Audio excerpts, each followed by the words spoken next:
You know, I just want to say that in this room, we are on all different kinds of levels of consciousness. This is just the way it is. We look at each other and we don't know that we're on a different level, but we are.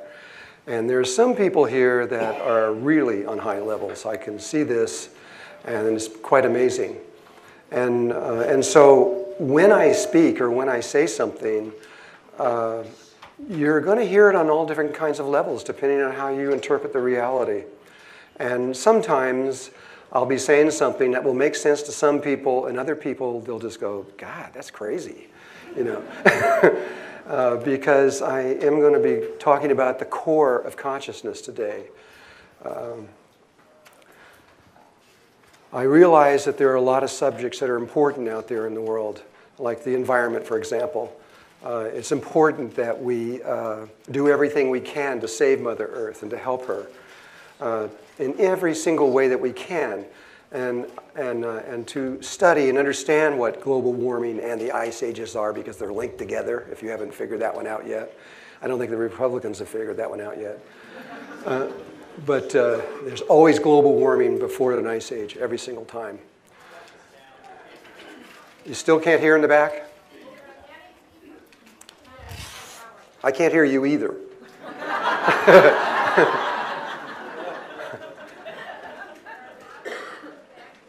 Maybe we need to get a technician in the back so they can hear what you're talking about and you can work together on it.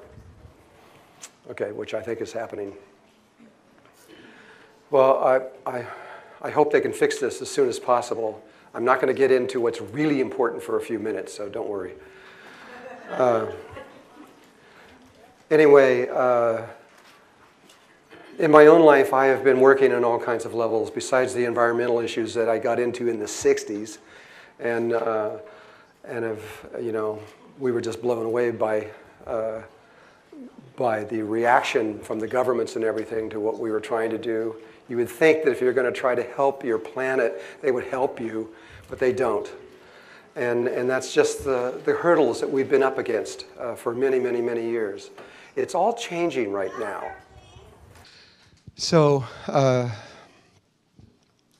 besides environmental issues and these kind of things, I have been tracking with and studying almost every single thing you can imagine, from UFOs and ETs and ITs and alternative forms of healing and medicine, alternative forms of energy. I have witnessed over 40 zero-point free energy machines that work perfectly. And it's all in place. They still won't let us do it. But that's going to change. Everything's going to change as you change. This is the way it is. You're seeing it in Egypt right now, and it's going to keep going. It's not going to stop because the global brain of internet is getting stronger and clearer. It's literally a global brain. As soon as we get into the global heart, which is in the center of the earth, and when we understand what that is and we connect to that, it's over. It's over for all these, for all the governments and religions and everything else that are trying to stop this, because we're going to know, and this is just a matter of time, and I don't think that time is very long from now. So. I have notes. I have to look up my notes. It's a lot of notes. Okay. Yeah, I could do what Sarah Palin does. I'm terrible. I know. Okay, I wanted to be clear. I've tried to not hide who I am or where I'm from and what my purpose is here, and I'm not going to do that here either. I am not human. I am an ET. I'm a multidimensional ET. I am also a multidimensional IT, and there's a big difference.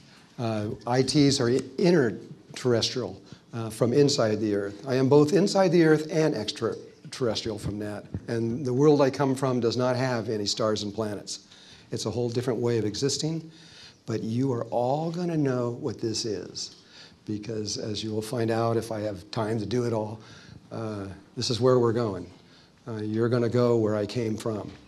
And I am part of the Great White Brotherhood. I am intimately connected with the first and the last order. The first order is Alpha and Omega, Order of Melchizedek. And I am Melchizedek. I am not a priest. And there's lots of Melchizedeks. I'm not unusual. In this galaxy alone, there's over 10 million of them. It's anybody who has been able to go through all 144 dimensional levels and be stable. That's basically all it takes. and then life says, aha, there's one of those guys that went through all that stuff, and it takes you and it uses you. And so I just get used all the time, and I don't mind, because eventually you find out that there is nothing to do but to be of service. There just simply isn't anything else. That's all there is.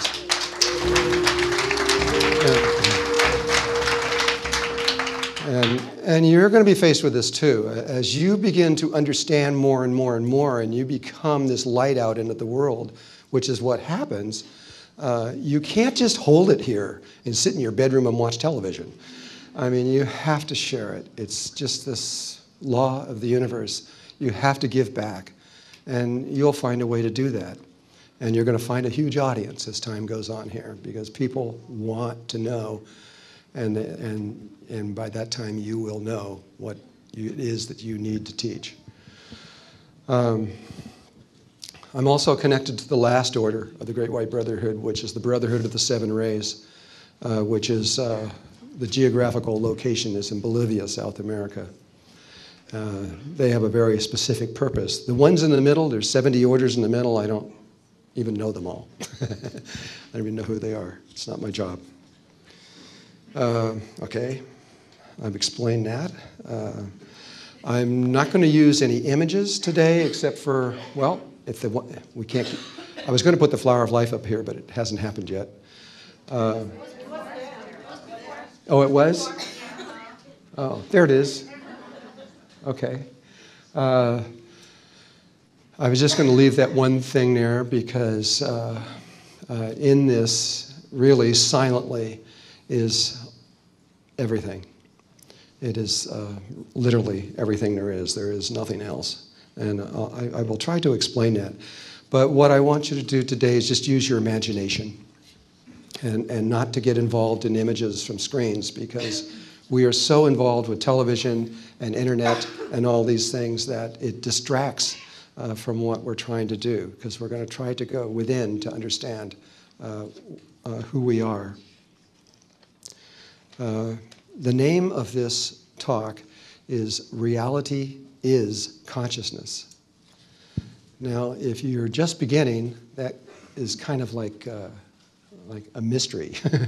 What does that mean? That the reality, this room, is actually part of your consciousness, and we'll slowly unfold what that means. If you understand what that reality is consciousness, the moment you really truly understand that, your evolution is going to skyrocket really, really fast, because you've just hit the chord of the universe, and everything that you from that moment forth, it's just a very rapid unfolding. It just happens. So when I talk about reality, I only need this for a few more minutes. When I talk about reality, what I'm talking about is that looking at the universe and all the stars and planets and galaxies and quasars and all the stuff that's out there, and the planets and the planet Earth that we're on, I'm talking about that, and I'm also talking about a lot more. There are many, many other worlds that we can't see. There's far more that we can't see than we can see. And I'm not talking about doing instruments that can look at X-rays or microwaves or anything else like this, parts of the electromagnetic field. I mean, there are other worlds, literally, and they all intersect each other at the same point, which is any point. Anywhere. Every single universe in the world intersects through that single point in the universe. And so there just is whatever there is. And that's what I mean by that the entire thing, all of it, all of the existence. And then on top of that, there are universes that no one knows about at all. I'm not talking about other dimensional levels or parallel worlds or any of those kinds of ideas. There are entire universes, more than you could count in your lifetime, that are not connected to this one in any way at all except one, and that is in the tiny sacred place of the heart. It's the only place you can connect to them. There is nothing out here that connects to these other places. Okay, is that better? I need to have a strap around my head and hold this up here like this. Okay, all right, I'll hold it up here. So far we haven't got it, and so it's going to take me a few minutes to explain really what I'm talking about when I say that reality is consciousness. I'm not going to get there yet, but we will very soon. Right now, most of us, not everybody, I'm sure in this room, but most of us are living in polarity consciousness. This was a creation from when we fell, from my way of seeing, about 13,000 years ago, a little less. And when we fell, we came out, if you want to talk about it in dimensional levels, we fell from the fourth dimension into the third dimension. And we came down about almost a full octave and a half down into this place. This is a very, very dark place that we're in right now. That's one way of looking at it. There's another way that's a lot simpler. Babies can understand it. All we did was move from our heart to our brain. We just made a little journey from here and up to here. And when we got here, it took us a while to figure things out, but we still haven't really figured them out.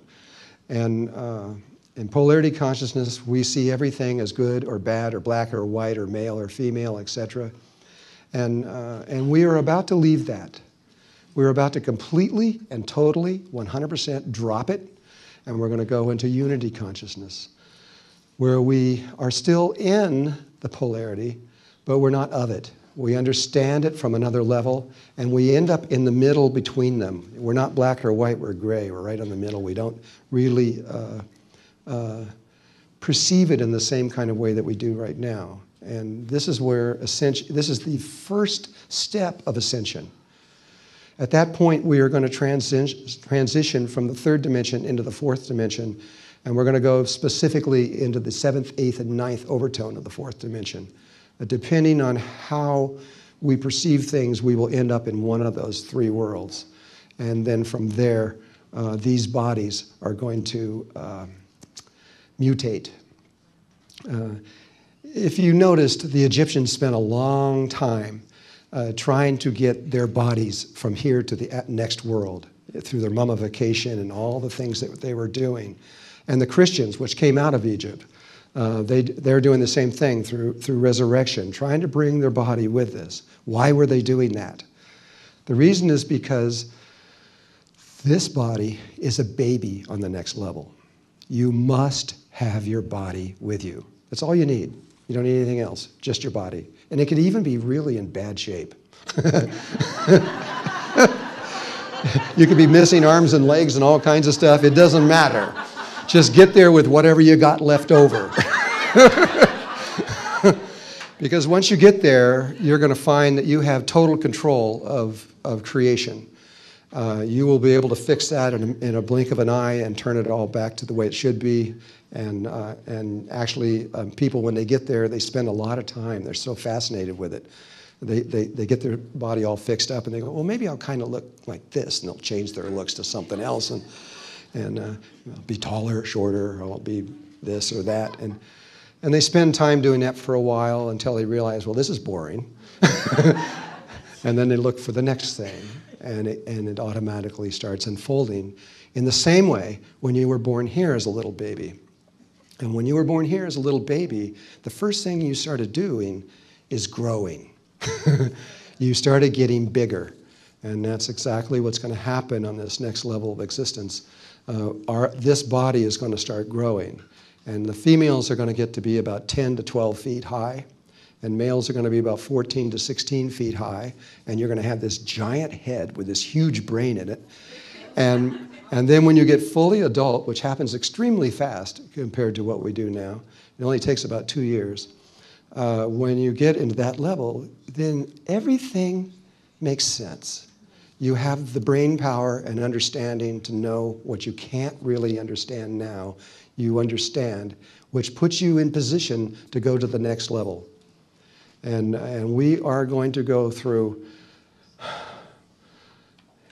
every single level. And I want to talk about what this is.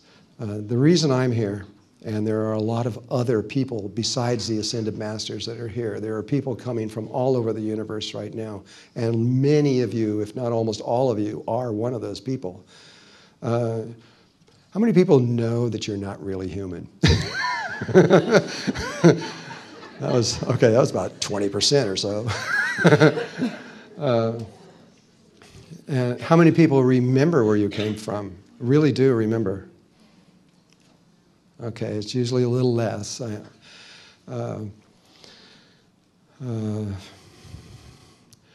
Well, where do I want to go with this?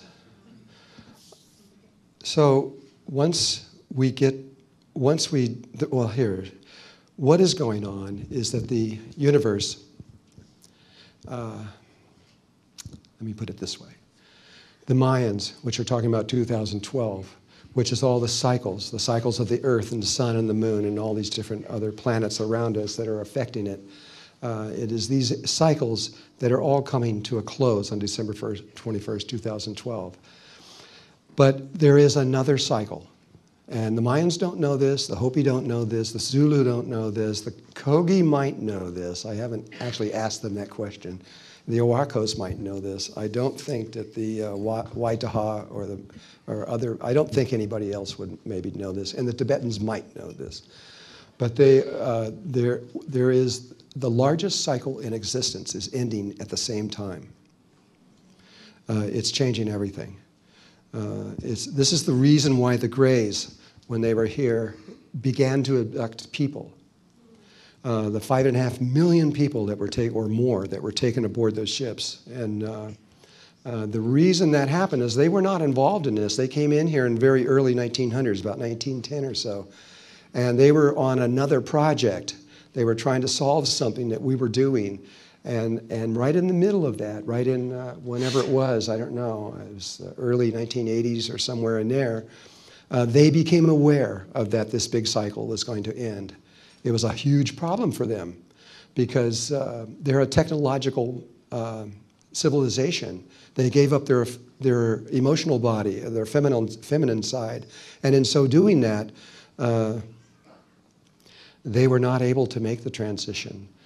What is about to happen is that we're going to go from an octave of universes, which is what we're in right now, to another octave of universes. In other words, this universe we're in right now is very soon simply not going to exist. It won't be here. The Earth is not going to be here. It won't exist. It may be used again sometime, but very soon it won't be here. It's not what you think it is. It's not even close to what most people think it is. We think it's real, but it isn't real. It doesn't exist in the way that we think it exists. It is part of our consciousness. It's part of our awareness.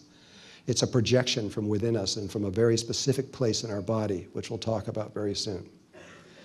And so that's going to disappear, and we're going to reappear in an entirely new world, and we're going to be babies cubed. We won't know anything. We're going to be completely confused for a while. It's going to feel good, though.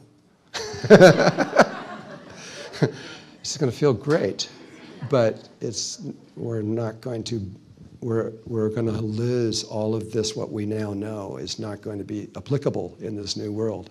We're going to have to start over. And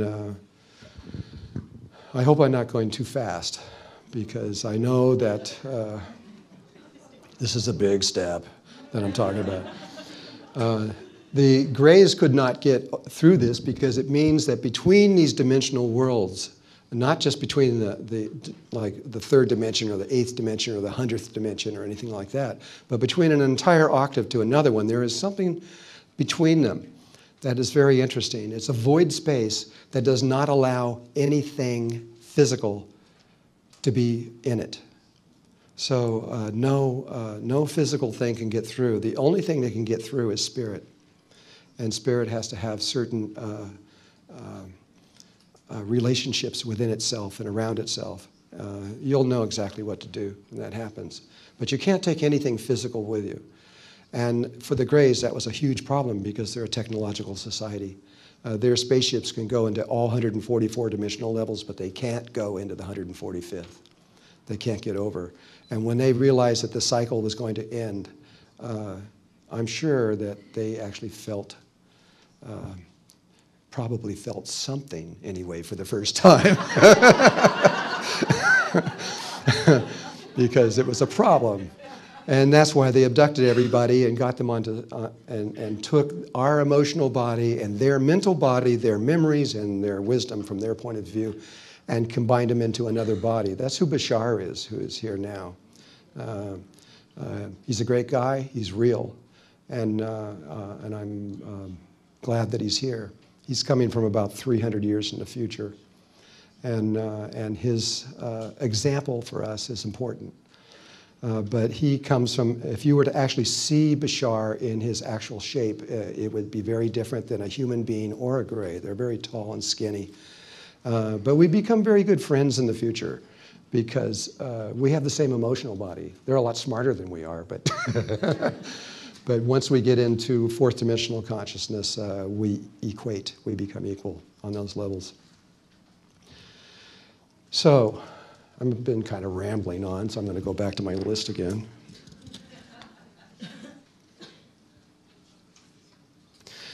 Okay, I've come to the place where I don't need this list anymore, and I would like to, before I begin talking about something that I feel really is important to you guys, and that something that you really need to understand and to know to progress further into ascension. I'm going to use a little NLP on you right now. Wow. Now it is. Everybody just close your eyes for a moment. Just relax.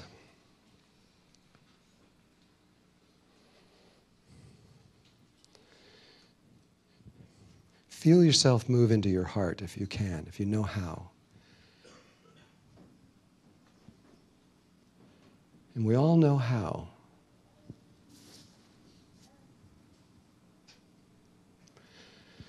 You can receive anything easier when you're in your heart than you can in your brain. Tomorrow we'll take the time to lead you into these sacred spaces. And we don't have time to do that today. So what we're going to do now is give you a mapping of human consciousness within and around the human body. We're going to give it in the ancient way, not in the way that has been presented over the last 25 or 30 years on Earth. We're going to begin at the base of the chakra, moving up.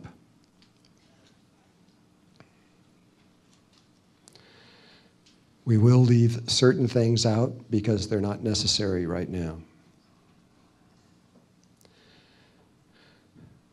We're going to begin at the heart.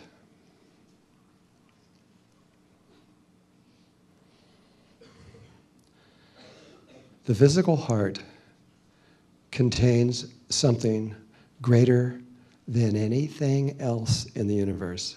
There is nothing more important, more primal than what is in this tiny little place in the heart. If you've studied how a human being comes into existence when it's born, it begins as a sphere. the ovum. And then it's impregnated, and through mitosis it begins to grow. It divides into 2 cells. Then it goes into 4 cells, which forms a 3-sided pyramid, a tetrahedron. It then goes from 4 to 8 and forms a star tetrahedron, which is a cube. It then goes from there, from 8 to 16, and forms another cube around the original cube. And then it goes from 32 to 64, and it keeps going, forming these geometrical forms until it's 512 cells. At 512 cells, it's a torus, a toroidal field, the most unique form in existence. There is nothing else like it. And it's hollow, and that eventually becomes your body. But first, it becomes something else.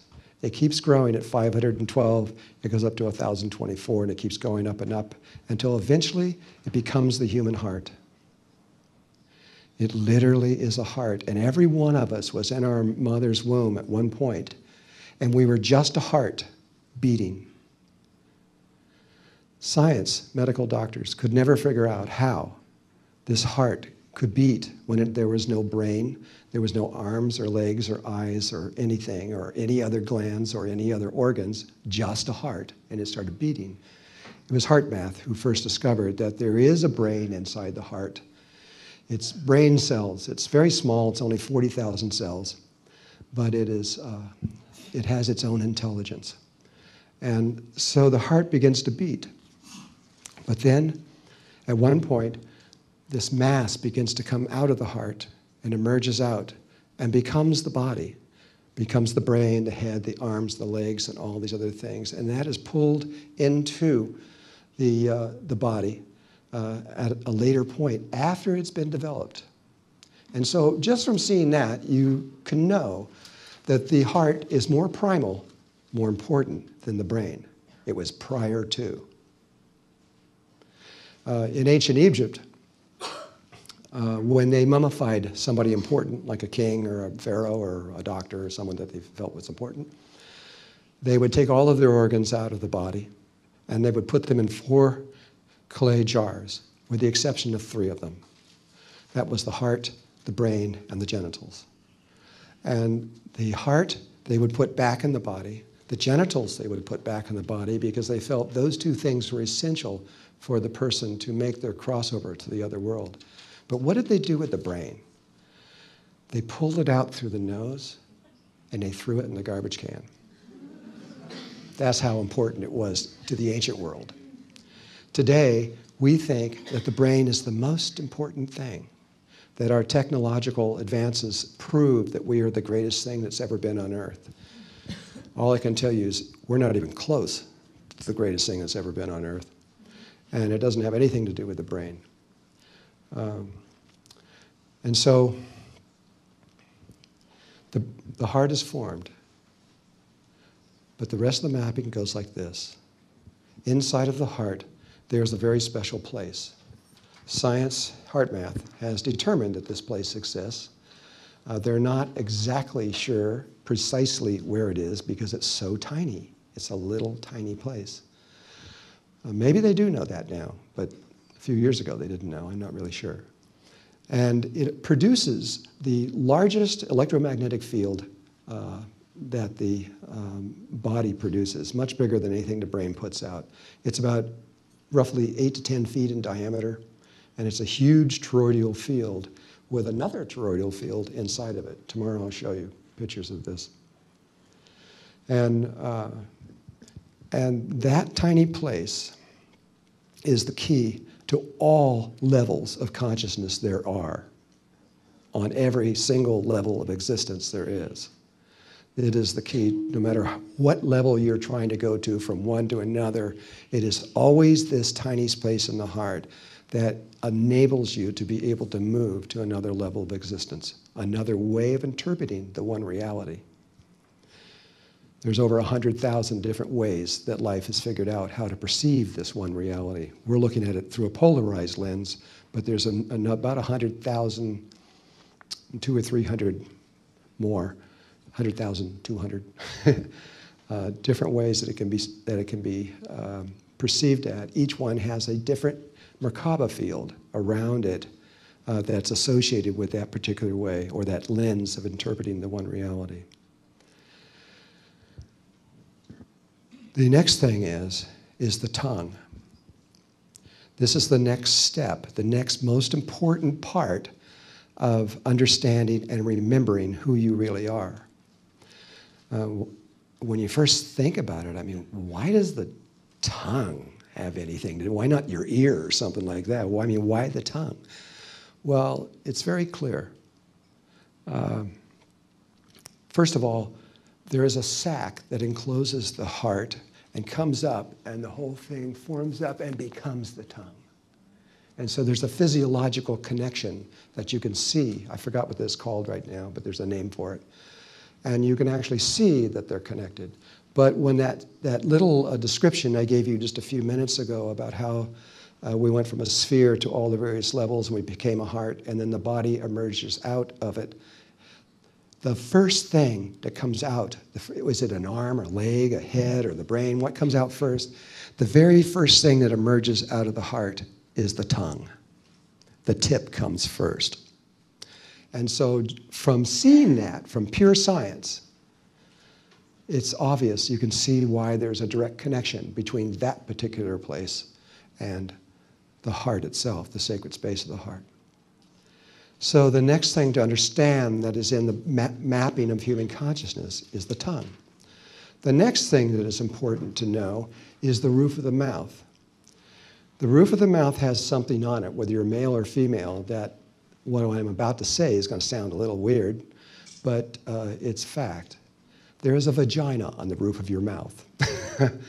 It just happens to be there, hidden away. And it's literally, it's no other way to say it, because what is now beginning to happen here is there is going to be sex between the heart and the brain. Actually, it really is, and it feels like it too.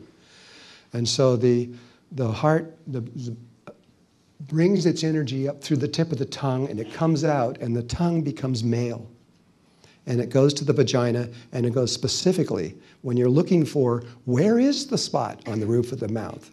Do you know that people spend as much as 20 to 30 to 40 years trying to look for that spot on the roof of the mouth and trying to find it?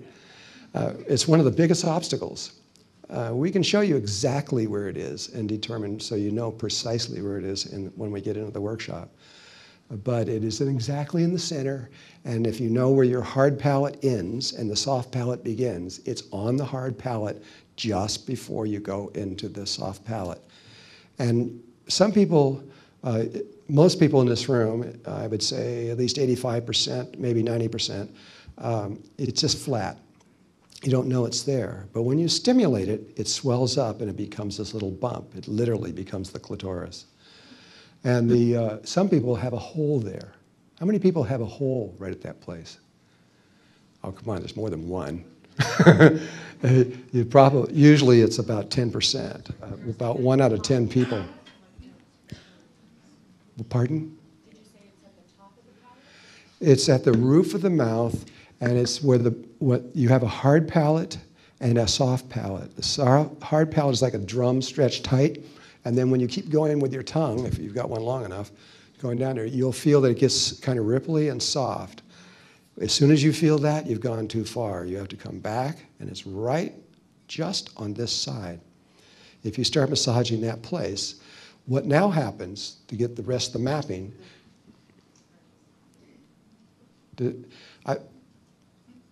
this would probably be a good place for questions.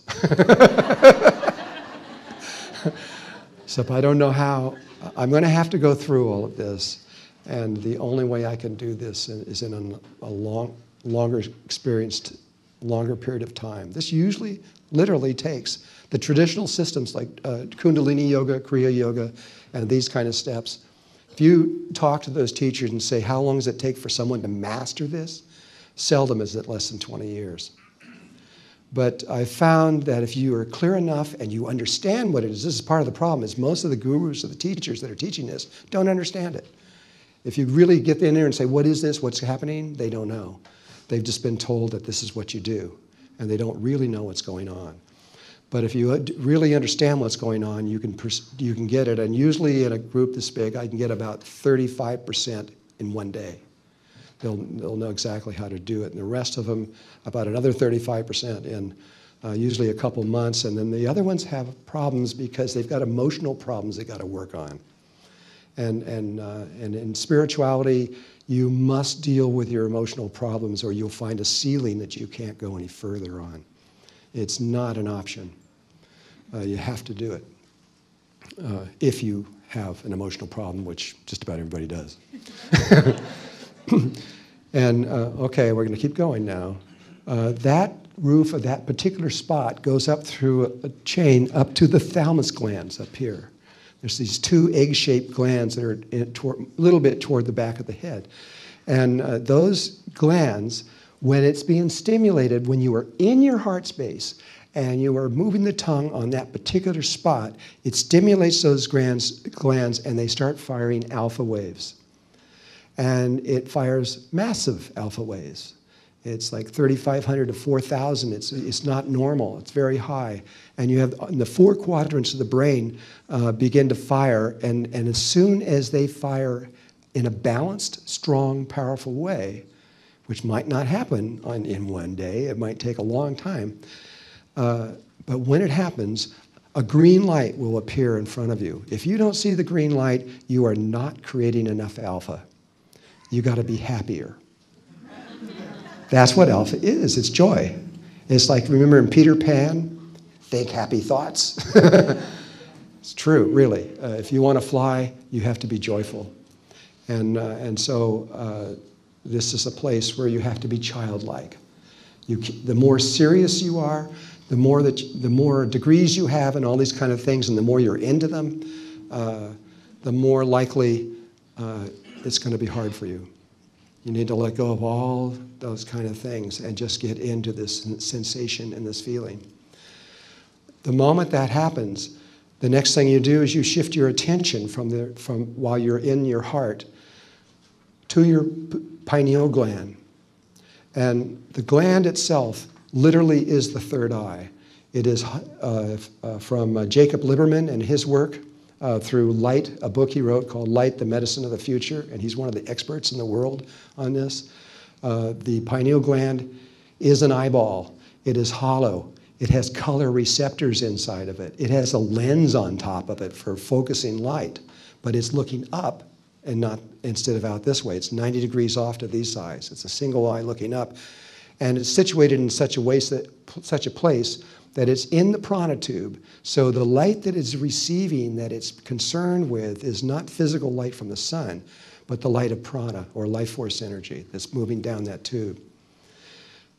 You have to, with intention, just as you take your intention now, and I move my eyes over here, that same intention that moved that eye over there can move that eye inside there too. With your intention, you move it so that it turns and looks out through your third eye. Where is that opening? Take the tip of your tip of your nose to your chin, and then move that up to the tip of your nose, and without changing the shape, bring it down. That is extremely close to the precise place where the eye looks out of. It is for this reason that the Hindus and the Tibetans have you slightly cross your eyes so that you're looking up to this place. Because if you try to do it and you're looking out through your normal eyes, nothing happens. And so you must look out through way up here, which is unusual. And that's where, so you turn the eye and you focus it in that direction. What is in the way between that spot is another gland, the pituitary gland. And that gland has a chakra point also. It's actually, you're doing it from the chakra to the chakras. It's not, the gland has to do it, but it's actually, the chakra is right in the pineal. It's almost on top of it. It's right there.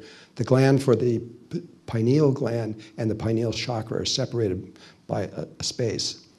It's the same way with your heart and the heart chakra. Every chakra has a gland or a organ that is associated with it. And so the eyeball turns and it looks at that place while you're in your heart, rubbing the tip of the tongue on that particular place and firing alpha waves that get to a certain level, and you get this green light, and you're looking over there at that place. When it's right, when alpha is strong enough, when all the parts of the brain come together at one time, this amazing thing happens. And what happens is this sort of foggy green light that's in front of you suddenly turns into a spiral. This is what happens almost all the time. And it makes a spiral like this, and it goes right down to the chakra of the pituitary gland, and it links with it. You can feel it. It's almost like a jolt when it links with it, and it links with it.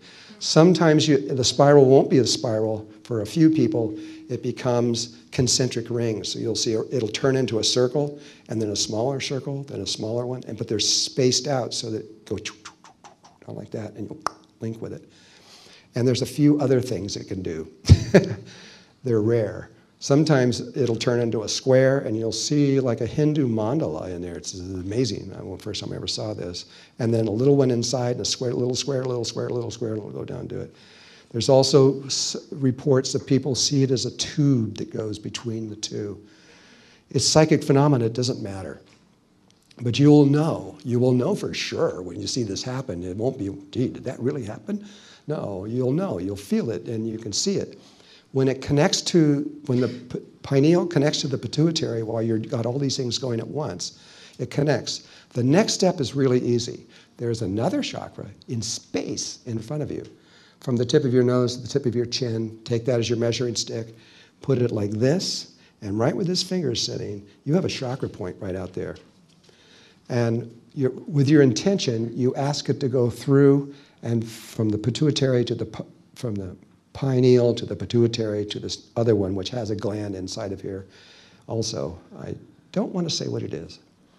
And when all three of them connect, at that moment, a series of things occurs.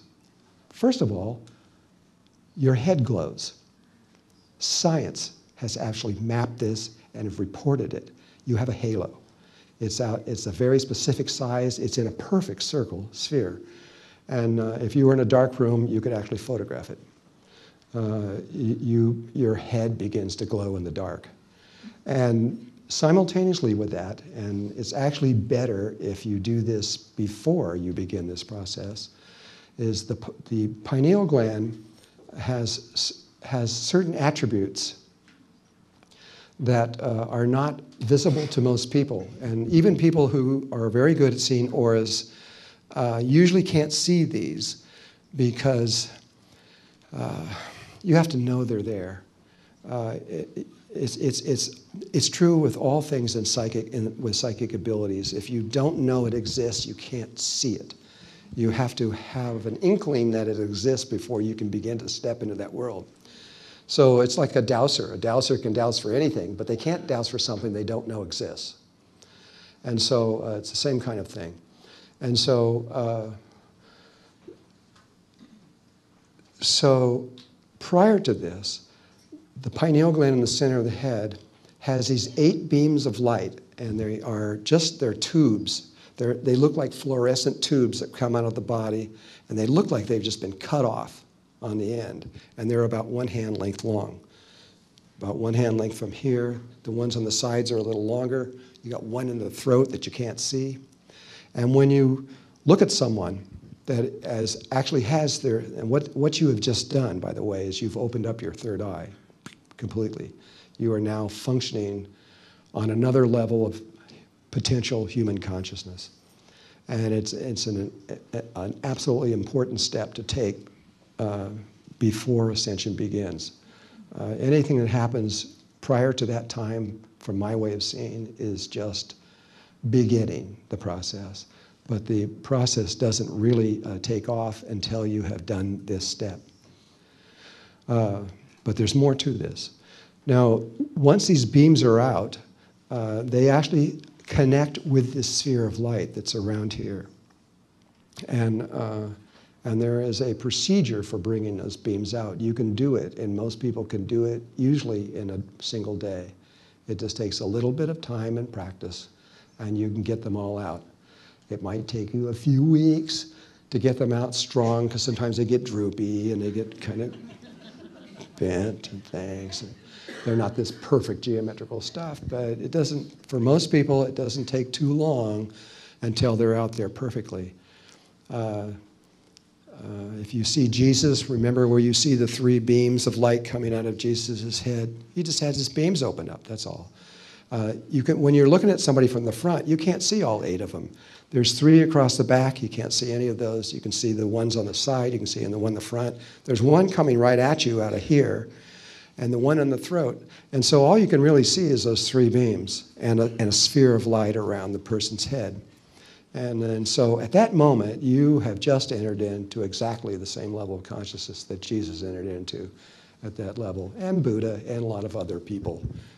All the ascended masters went through this, all 8,000 of them or so. They're just humans like us. They just got a little bit further ahead. And then once that has happened, at that moment, you are now on a completely different frequency of consciousness, and many things are now possible that were not possible before. Now, most people that have got to this level have then taken it to psychic worlds.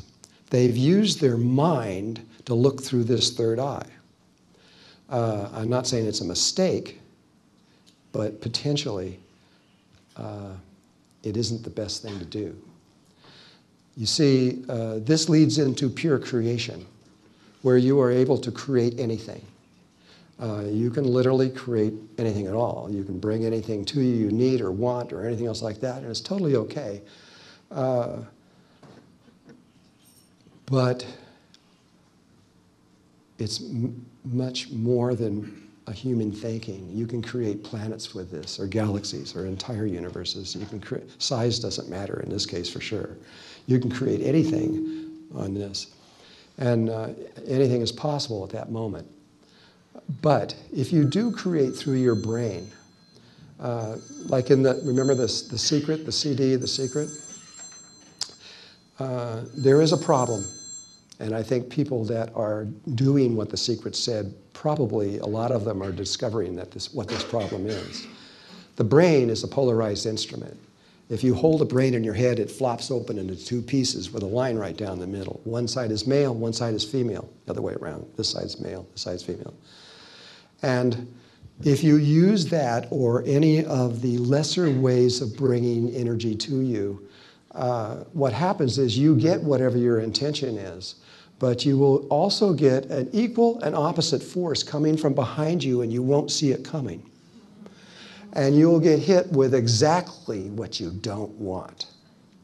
So it's like you get everything you want, and then bam, you get exactly what you don't want. James Ray is a really good example of that one. And because it's just the reality. It's just the way it is. We have scientists, Dr. James Hart, who is a brain researcher, who I've been working with for some years now. He's one of the 2 primary brain researchers on Earth. And they discovered that through pure science. They were able to create things and do it, but they found out that every time they did, they go, wow, this worked. Bam, something would come from back here. And they go, where did that come from? You know, how did that happen? Well, it'll happen every single time. It's just like a law of physics. If you have a force going this way, you have an equal and opposite force going the other way. If you push against a wall, it pushes back at you at the same amount. But if you shoot a rocket down, it goes up this way. There's always an equal and opposite force, and it's because the instrument you are dealing with is polarized. However, once the third eye is open, and this is something that I have just learned in the last 3 months, and it's so amazing, and it has enabled me to make contact with beings that I've never been able to reach before. And I would like to talk about them in just a little bit, because it's important for our very survival, I believe.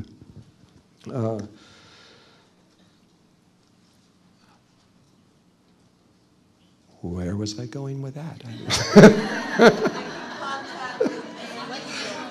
What? Making contact with beings by doing this thing. Oh, yeah. Okay, but I was thinking of something else before that. That was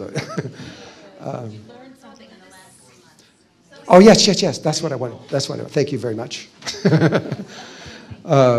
Okay. Instead of connecting through the brain, which is what's being taught all over the world pretty much, there's another way. And is that when you are in the heart, and you're in the tiny space of the heart, there are two spaces in there. There's an outer space and inner space. Heart math has also figured that one out because there's a toroidal field and a toroidal field inside of the other one. When you're inside the heart, instead of looking out through your eye using your brain, you can look out through the third eye using your heart.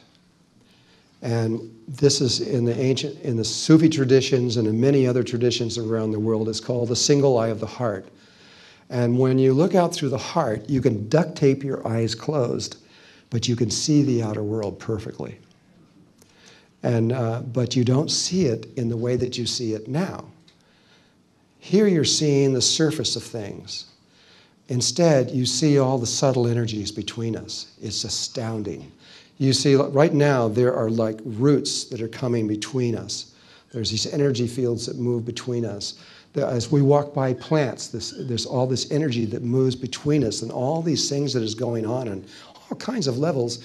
We don't see that. We're only seeing the surface when we look with our brain. But when you do this with your heart, suddenly a whole nother world opens up. Another human sense opens up. We go from 5 to 6. It's a completely different one. It's amazing. You can learn about things. And at that point, a whole nother world of consciousness, of beings, of living life appears. And wow, it's amazing. We didn't know they were there. Your digital cameras are not going to pick it up. Nothing's going to see it, but your heart can. And it is from this place, is what my inner guidance has been telling me, that this is the place that we need to be, because it puts us on a frequency higher than human. At that point, you are not human. You are doing something that is not human. You are like in an in-between place between human and the next level. And what happens is other kinds of life forms can come down and connect with you. It's easy for them to reach you at that point. It's difficult when you are... when you're just in human consciousness, or even if your third eye is opening and you're looking through your brain, it's not the same thing. And so this mapping of consciousness is a huge key. I know it's being taught by many people. This is nothing new. This was written down in the Vedas 6,000 years ago. This is nothing new. I'm just translating it from ancient terms into modern terminology so it can be understood more. But if you do this, if you focus on this, you'll come to this place where you can, first of all, solve all of your problems, your physical problems, your illnesses. You can heal anything from there, absolutely anything. You can bring anything to you, whatever you need, jobs, people, whatever it is. You can do anything without doing anything. It just will come to you. And you're not doing it for that reason. It's just what happens. Everything comes to you. When you create from the heart, instead of from the brain, the heart is not polarized. It is an absolutely unified field of consciousness. And so when intention is put out from the heart and not the brain, it doesn't have this polarized thing coming from behind you. The heart has a wisdom that is beyond anything that we can kind of imagine. It knows how that if you ask for something, it gives it to you. You can have anything. It doesn't really matter. Everything is just energy. It's just energy. And it can give you anything that you need, but it will find a way to give it to you so that it does no harm to anyone, anywhere in existence. It's just clean, totally clean gift. And it's really okay. Again, that's not why we do it. It's a side effect. But that is the doorway that opens up, that leads you into what we call ascension. It's true ascension from that point on. You will keep rising. Your consciousness will keep going up. Whatever you need, anything like you don't understand something, your heart will tell you exactly. It'll tell you precisely what it is that you're trying to understand. And so evolution, Spiritual evolution goes very, very fast from that moment forth. And so I know you don't have to believe me. All I ask you to do is to try this and see if it's real. If it isn't real, throw it away and go find somebody else to help you. But if it is, use it, because to me, I know it's real. I've now talked to over 5,000 people that have been in this, and it's a real, it's ancient. It's older than the earth. So, this is the core of what I want to give to you. Tomorrow I will define it very clear, much clearer, which I can't do right now. I'm not even going to try. That's why I didn't put it up there, because it'll just confuse things. But once you know the basic map of where you're going, it really helps. If you read old literature about this, it's very confusing. Like even in my own organization, in terms of the Great White Brotherhood, when the ancient writings, when you read those things, when they're talking about the pineal gland, it's clear they didn't know what it was. They didn't really understand it. So what they said was, there's a flame of light that comes out of the pineal gland, and you have to bend the flame so that it looks over here. So you have to do this bending of the flame. It's not about the flame. It's about an eyeball that just has to be turned so it's looking in that direction. But they didn't understand. So now I'd like to shift this into another level, but I need to know where we are in time. 1:10, so I got about 20 minutes? Oh, that's perfect. Okay. I want to tell you what happened when we did this. The first time I ever did this. I was with a group of about 100 people, and I was starting an advanced workshop that I was being asked to do, but I didn't know what I was going to do. I didn't even know where we were going with it. And so when I started to think about what I was going to do, the angels came in, which are these spheres of light, and they said, no, just go there with a blank mind. Think Zen, they said, and just don't know anything what you're doing. And they said, the information is in the people, pull it out. So I did. I kept looking inside people and saying, what's in there? What's in, pulling this stuff out. Trying to figure out where I was going with this. And on about the second day or so, it was like the weirdest workshop I've ever done in my life, because I didn't know where I was going. For the first 3 days, I was just completely lost. And then somebody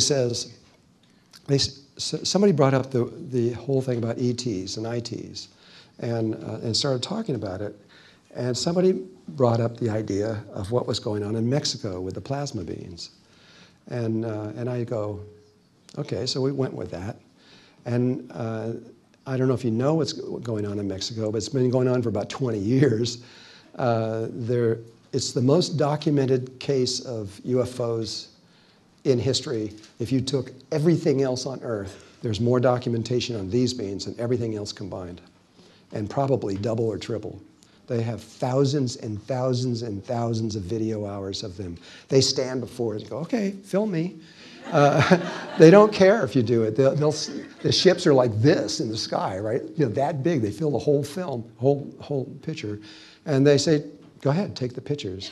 They allowed the Mexican government to form a committee of scientists to study them. And 7 times now, they've been told that at a certain spot, at a certain time down to the minute, these ships will come right out of the solid rock and sit there, and they let them go up and study them and do anything they want. They don't care because they have no fears, none. They told me that you can put an atomic bomb right in the middle of one of their ships and blow it off, and it has no effect on them at all. And so they're not really concerned about our military or anything else. And they have no intention of doing harm to us at all. They used to be on the surface of the earth. I finally had to sit there and ask them exactly when, because they would just say, oh, a long time ago. It was about 1.5 million years ago. They were on the surface of the earth, and they were in physical bodies, not human. but a different kind of form. And they had created a science really similar to what we have now, electromagnetic fields. They started getting all that stuff. And they started killing the Earth. They started doing the same thing that we're doing right now. And they were getting desperate because they couldn't figure out how to stop it. And what they tell me is that a ship came out of the sky, some ET race. They got out, spoke in their language, and all they did was tell them something about themselves. And then they got back in the ship and left. They've never seen them since. They just injected this little and left. And so they said that it took them about 100 years to figure it out. And when they did, they found their bodies became pure light, and they can actually walk right through each other. I had video film of them even today when they're in their lava forms, is what I call them, where they walk right through each other. They're just pure. When they take those forms, they're just pure light. And they said that, so they walked around for a long time in bodies that were just pure light. And then they eventually realized that the body is just a projection of consciousness. That's all it is. This is how certain shamans can change their bodies from a human into a puma or something, or an eagle, because they can literally, it's all it is. It's just a consciousness thing that we've connected in. We don't know that, and so we're stuck in it, and we can't understand how we can't fix anything. Anything can be fixed, doesn't matter what it is. And so, and then, at one point, they dropped all that, and they just became little spheres of white light about this big. And they would float around in that, and they floated around for a long time until they realized, as the teachings that these ET gave them came to the place where they realized that they were absolutely immortal, that they were never, ever, ever going to die. And when you get to that place, they said, you change your perspective on life. Like now, we live, say, 100 years. And so everything we do, we think, well, it's got to last 100 years. So we think about everything in that 100-year span, kind of. Or if we're really good people and we think 7 generations, then we think maybe 700 years. But it's still extremely limited. But they came to the point where they said, well, we have to think about hundreds of millions of years. They chose, and not everybody does this, because it's a possibility, and this is the possibility they took. They chose to stay connected to the third dimension and to Mother Earth. They chose to do that. And so, but they knew that they didn't want to stay on the surface because it's too dangerous out here. I mean, all kinds of things happen. Tidal waves go over the top of the Rocky Mountains. Comets hit. You name it. Every kind of thing you can imagine happens on the surface. But inside the Earth, it's stable. And so they chose to go inside the Earth. Now, at first, they didn't go very far. They only went a few hundred feet. Do you remember about 10 years ago in Mexico, they discovered these huge selenite caves with these crystals that are 36 feet long, round crystals like that, these giant rooms with them in very hot places? That's where they moved into. They moved first into selenite caves. And they produced their own lights, so those caves are probably brilliant with light. And they lived inside of these crystals. And in there, they created their own little universes and worlds that they were learning how to do this. And that became their way of living. And they did this for a long, long, long, long, long time. Later, they went further into the Earth and into the mantle, where it's just pure liquid lava. And they discovered these geodes floating in the lava. They're huge. Some of them, the one that I was in that they took me into was, I would think, about a mile across. I'd never seen a geode like this. And they're kind of flat and kind of rounded like this. They're not round like that, but they're more kind of that shape. Maybe the compression is stronger or something, I don't know. And instead of little tiny fuzzy crystals inside there, they're 3 or 4 feet long. They're huge, and with a giant open space in the middle. And they moved into there, and these are quartz crystals in there, and they did the same thing, only got even better. And from there, they moved into the center of the Earth. and connected directly to the heart of the earth. At this point, they are nothing but extensions of Mother Earth. They are her. She is more than that, but they are directly connected to her, directly. And well, one of the things that I just found out recently, and it was because of I believe it was the Discovery Channel did a huge special, like almost 2 hours long, I think, on the selenite caves. And first they found 1 and 2 and 3. Now they're finding hundreds of these caves. The only place that you ever saw these big, giant orange ships. I was going to show you a photograph. I didn't want to show you any images, but you don't need to see it right now. I don't have it with me, or I would. The only place these ships are seen initially for years, from about 1991 until about now, was in Mexico. Nowhere else. And then recently, in the last 5, 6, 7, 8 years or something like that, they're starting to show up in the Four Corners area of the United States. And about a month or 6 weeks ago, they started showing up in France, all over France. There's lots of people who've seen them over there. They don't know what the heck they are. And so I'm watching this Discovery Channel or whatever it was on these things. And at the very end, they talk about selenite crystals. And the only place in the world that selenite crystals are found is in Mexico, the Four Corners area of the United States, and parts of Europe. And so it suddenly answered a big question: why are they only there? Because that's where their home is. And I just got a thing from National Geographic, who was taking photographs of them. Thought they were taking photographs of them, and they were all excited and sent me these pictures. I just looked at them a few days ago, and all it was a forest fire on the horizon. So, no, it's not the same way. Well, I've now have really long, lengthy communications with them. I've been into their cities 3 times.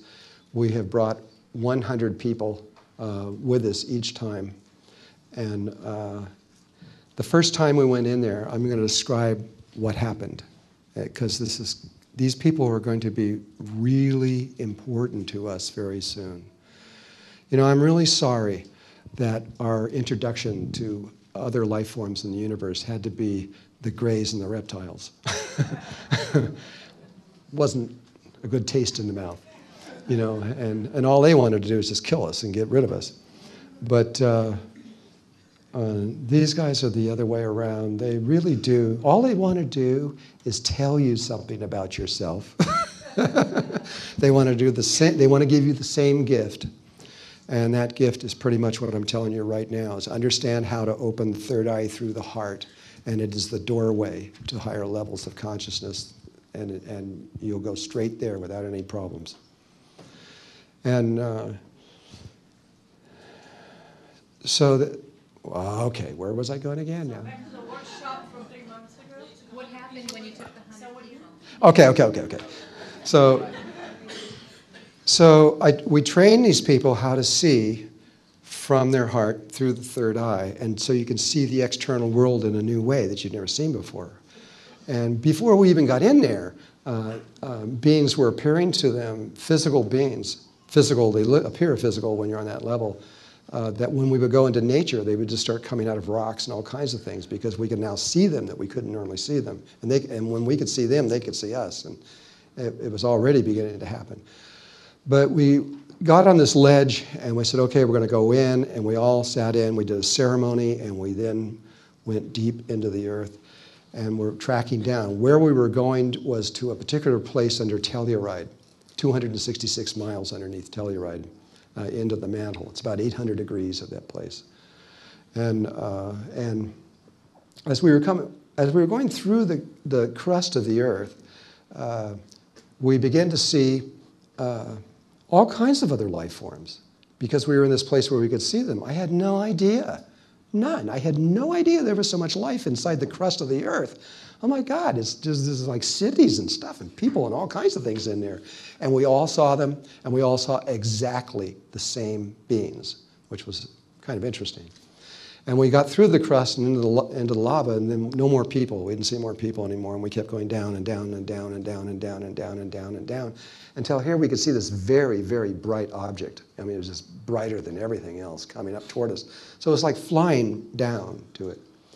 And when we almost got there, they set up people to us, one person for every one of us. I didn't expect this. I didn't know what was going to happen. And they came up. And they come up in these lava forms. They're little people with big heads and kind of very unusual looking beings. And one came to every single one of us, looked at us, and then whoop, turned into a human being right before our eyes. It takes about a second and a half for them to do that. And then they look just like anybody else. And they spoke to each one of us in whatever language we wanted to be spoken to. And then they said, and these guys are like, they're always playing around and laughing. They think we're so silly because we're so serious. They keep saying, you guys just gotta calm down and enjoy life. You're gonna get there fine.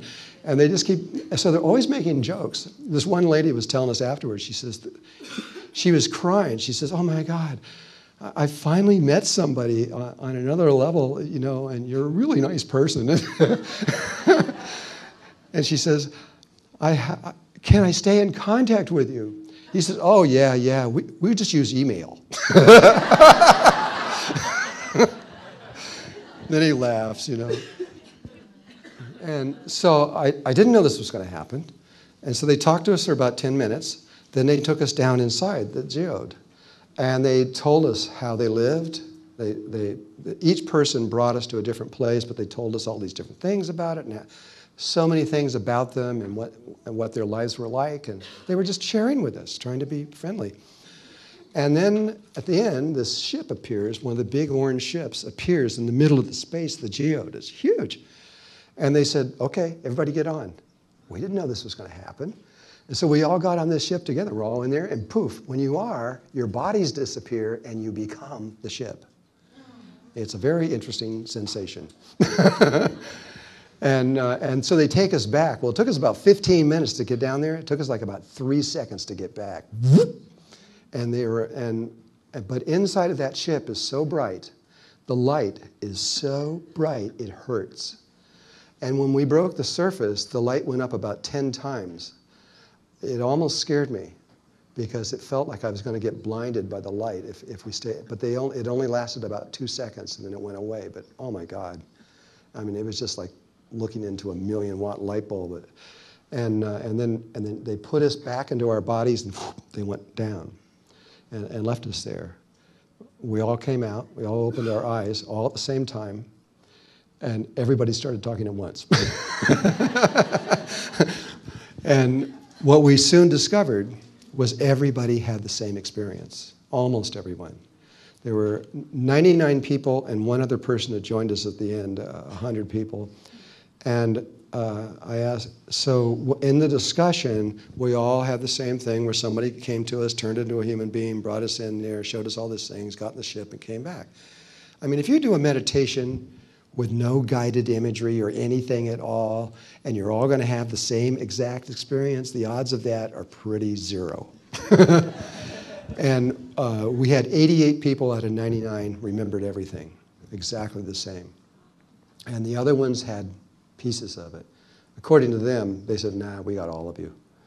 And, but 88 out of 99 is amazing.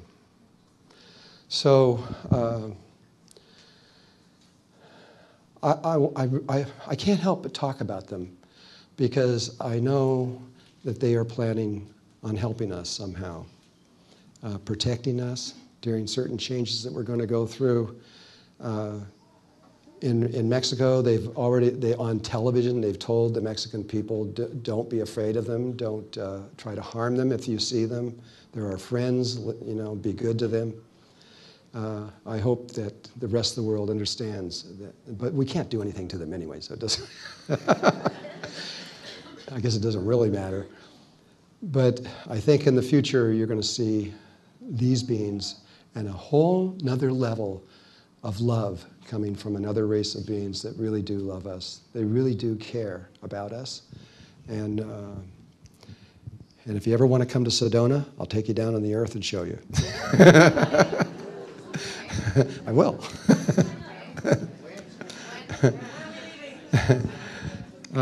Well, I'm doing, you have to understand all this stuff I just talked about first. You have to study that stuff. I can teach you. There are other teachers that can teach you. But, and I'm setting up a school right now where there'll be teachers all over the world by July that will be able to teach you how to do this relatively quickly, we believe, especially with the reversal of what we're about to do. I know I'll only have about 2 minutes left or something, or maybe less. And so I hope that what I have given you today helps you. I know this is very quick, but it's my prayer that you are able to understand this, bring it into your life, breathe it, make it real, and have a beautiful life expanding your consciousness.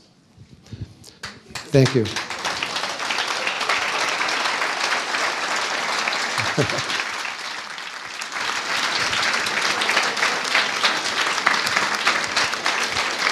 All right.